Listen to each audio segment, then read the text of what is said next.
Bonjour Stéphane Saucier. Bonjour. Vous êtes professeur à l'IAE de l'Université Paris 1 Panthéon-Sorbonne et directeur de la chaire de recherche sur l'économie des partenariats public-privé. Ce sont les fameux PPP, des PPP qui font l'objet d'une table ronde au printemps de l'économie, donc Xerfi Canal et partenaires, à laquelle vous participez. Alors j'ajoute que par ailleurs, vous êtes l'auteur d'une note avec Jean Tirole pour le CAE, une note à paraître mi-avril intitulée « Renforcer l'efficacité de la commande publique ». Alors pour en revenir au PPP, est-ce que vous pouvez nous décrire d'abord très rapidement en quelques mots le fonctionnement d'un PPP ?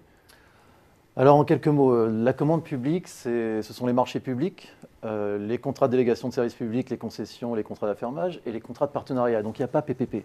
Donc déjà, il faut s'entendre sur ce qu'on appelle les PPP. Donc les PPP, ça renvoie généralement aux contrats de partenariat qui sont les derniers nés de la commande publique qui ont été lancés en 2004 en France. Et concrètement, ça se passe comment? La puissance publique identifie un besoin en infrastructure et en services publics, lance une procédure concurrentielle et vous avez une entreprise ou un consortium d'entreprises qui répond. Ce sont des contrats globaux, c'est-à-dire concrètement que les entreprises sont censées investir et fournir, gérer le service public. Et le paiement est différé, c'est-à-dire que les entreprises sont payées par des loyers qui sont payés par la puissance publique en fonction de la capacité des entreprises à rencontrer leurs objectifs d'efficacité. L'exemple que l'on a tous en tête, c'est celui des réseaux autoroutiers. Il y a d'autres domaines, j'imagine, qui sont concernés par ces partenariats privés-publics. C'est intéressant que vous disiez ça. Alors forcément, c'est sur le devant de l'actualité avec l'avis qui a été rendu par l'autorité de la concurrence qui était assez contrasté sur les réseaux autoroutiers, mais les réseaux autoroutiers ne sont pas gérés en PPP, ne sont pas gérés en contrat de partenariat tel que je viens de les définir. Si on prend une définition un peu plus large, donc là, ce sont des contrats de concession concrètement.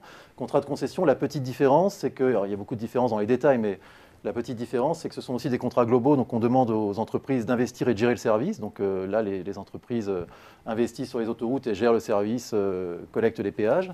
Mais justement, elles sont rémunérées par les péages, elles sont rémunérées par les usagers. Elles ne sont pas rémunérées par des loyers. Et donc on trouve ce type de partenariat, et vous avez raison, ce sont des partenariats publics-privés au sens commun du terme. On trouve ce type de partenariat dans des tas de secteurs, la distribution de l'eau, l'assainissement, la gestion des parkings, évidemment tout ce qui est transport, aussi dans les infrastructures des stades, dans les infrastructures culturelles, la gestion des musées, etc. On en trouve partout en réalité. Un PPP symbolique, c'est celui d'Ecomove. Quel sens donner à la rupture du contrat entre l'État et cette société Ecomove qui devait collecter l'écotaxe? Quel sens donner, ou en tout cas quelle leçon en retirer? Ça me paraît assez simple. En fait, il y a un consensus sur la nécessité de développer l'écotaxe. Il y a des investissements à faire et il faut collecter les taxes, donc il y a un service à gérer. Vous avez donc un contrat de partenariat qui est signé, qui est développé et qui est signé, et finalement l'État change d'avis. Donc si l'État change d'avis, vous voyez bien que le projet s'arrête. Il y a des pénalités qui sont à payer par l'État, évidemment.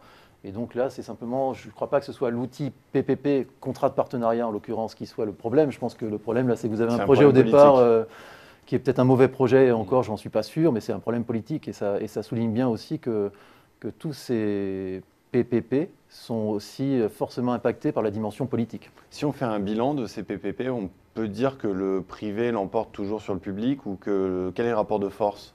Non, pas forcément. On peut pas dire ça. Alors, déjà, faire un bilan, c'est pas si simple que ça. Si on se focalise sur les contrats de partenariat, donc la définition très stricte des PPP, là on a des données, puisque la mission d'appui au partenariat public-privé a suivi ces contrats. Donc on sait qu'il y en a à peu près 200 qui ont été signés entre 2004 et aujourd'hui, un peu plus de 200.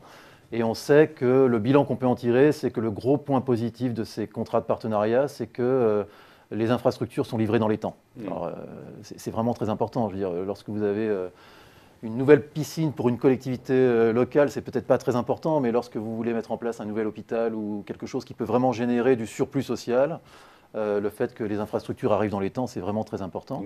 Ça, c'est le côté positif. Le côté négatif, c'est que, et encore, il faudrait pouvoir le démontrer, c'est pas si simple que ça, le coût est peut-être un peu élevé, la concurrence au niveau des appels d'offres n'est pas forcément très élevée, puisque là, vous avez des contrats globaux, comme je l'ai dit au début, donc très peu d'entreprises ou de consortiums qui peuvent répondre. Je pense que pour en faire un bilan, il faut surtout attendre, parce que ce sont des contrats de long terme et que là, on est au tout début. Donc, on est dans la phase d'exploitation pour certains et il faut attendre les renégociations qui ne vont pas tarder à venir. Même si on est au tout début, on peut tirer un exemple qui vous paraît significatif d'un PPP que l'on peut qualifier de succès? Pour l'instant, attendez, il y en a plus de 200 de signés. Vous vous focalisez sur les quelques exemples qui posent problème, comme l'hôpital sud-francilien ou Ecomove, où il y a sûrement de vrais problèmes. Les PPP ne sont pas applicables ou adaptés pour tous les projets. mais tous les autres, vous n'entendez pas parler parce que ça se passe très bien.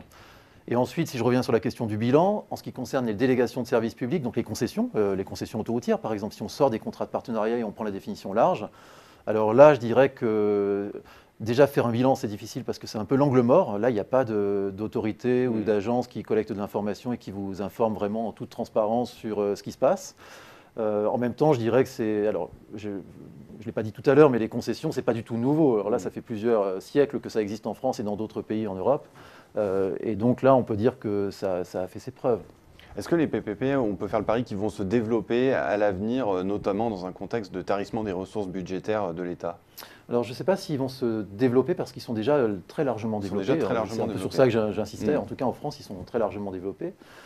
En tout cas, c'était un peu l'esprit de la note qu'on a rendue avec Jean Tirole au Conseil d'analyse économique. C'était qu'il y avait certaines conditions nécessaires pour qu'ils se développent peut-être plus posément qu'aujourd'hui, moins dans la polémique, des conditions de transparence, des conditions de concurrence et des conditions aussi de développement des compétences du public, parce que là, il y a souvent quand même une asymétrie de compétences et des asymétries informationnelles entre la partie privée et la partie publique dans ces contrats. Il pourrait s'étendre à d'autres domaines que ceux que vous nous décriviez il y a un instant? Là, je n'ai pas d'éléments de réponse, mais encore une fois, ils sont très largement développés, beaucoup plus que vous ne pourriez le croire. Dans des tas de domaines. En ce qui concerne les contrats de partenariat, c'est développé pour l'éclairage public, dans les universités pour rénover les infrastructures et atteindre des objectifs d'efficacité énergétique. Vous en avez quand même dans pas mal de secteurs déjà. Eh bien, Stéphane Saussier, merci d'être venu nous éclairer sur ces partenariats privés-publics. Je rappelle que vous participez à la table ronde qui leur est consacrée au prochain Printemps de l'économie. Merci. Merci.